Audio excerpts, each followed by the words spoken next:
Hello everyone. I just want to make a statement concerning this video that I support what the person is saying as far as the documented evidence that they've proven that this device can cause cancerous growth in your cells.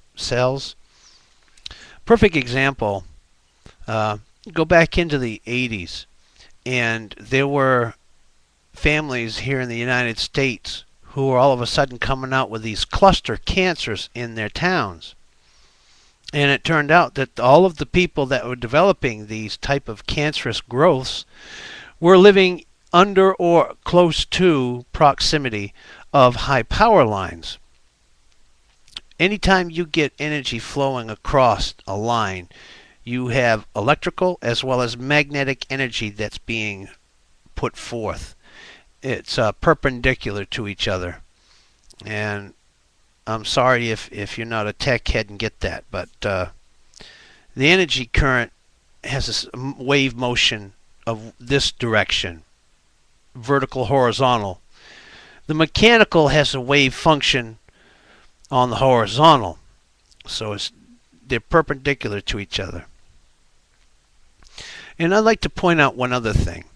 When a person gets an MRI, are most of you aware of how that works? What an MRI does, as you know, it's a big magnet.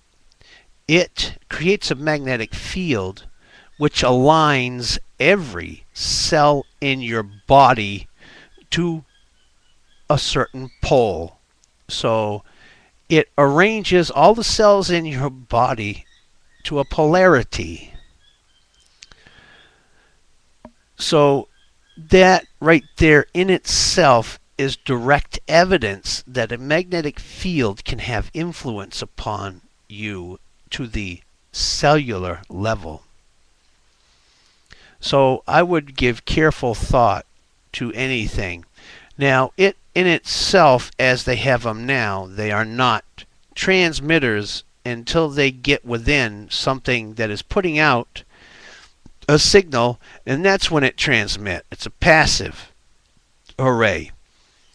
And for any of you who have any suspicions or questions about whether you might have one or not, they have in surveillance stores and such not for people. You can get a device which is a transmitter as well as a receiver and run it around your body and see if you've got a tag on you. I may not have made anybody happy by bringing that up, but that's very true. Same principle as far as where a gentleman, or I ain't going to call it a gentleman, anybody that would walk up behind you and swipe your card to get your identity. Yeah, they don't have to actually have your card and put it into a card swipe. They can just be a few feet away.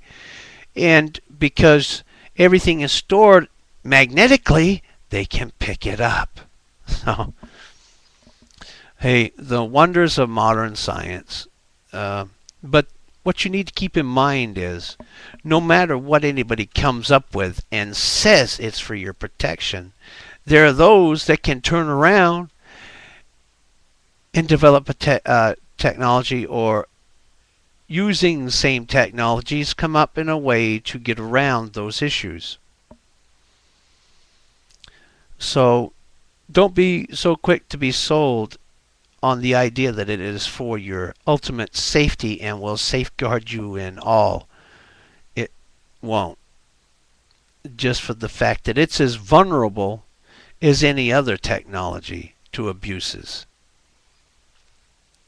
And that's all I got to say on this one, folks. If you have any questions about how energy propagates or interacts with the cells, I can give you some on that, but I'm not a doctor, so I'm not going to even try to go there.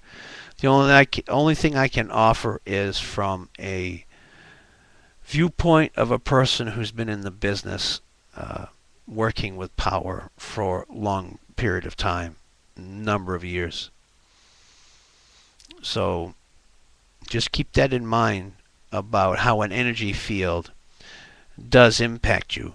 And also, there are those on YouTube as well as other places who are talking about how we're coming into alignment with the galactic center and how the photon energy belt we're entering into is going to have effect on us as well. In fact, they are saying maybe even to the DNA level, which is inside your cells. All cells have to have the DNA and RNA within it. So these are matters that should make one think. I hope you think. And don't just blindly do anything anymore. Do some research on it for yourself as well as your loved ones. I wish you all the best. Take care.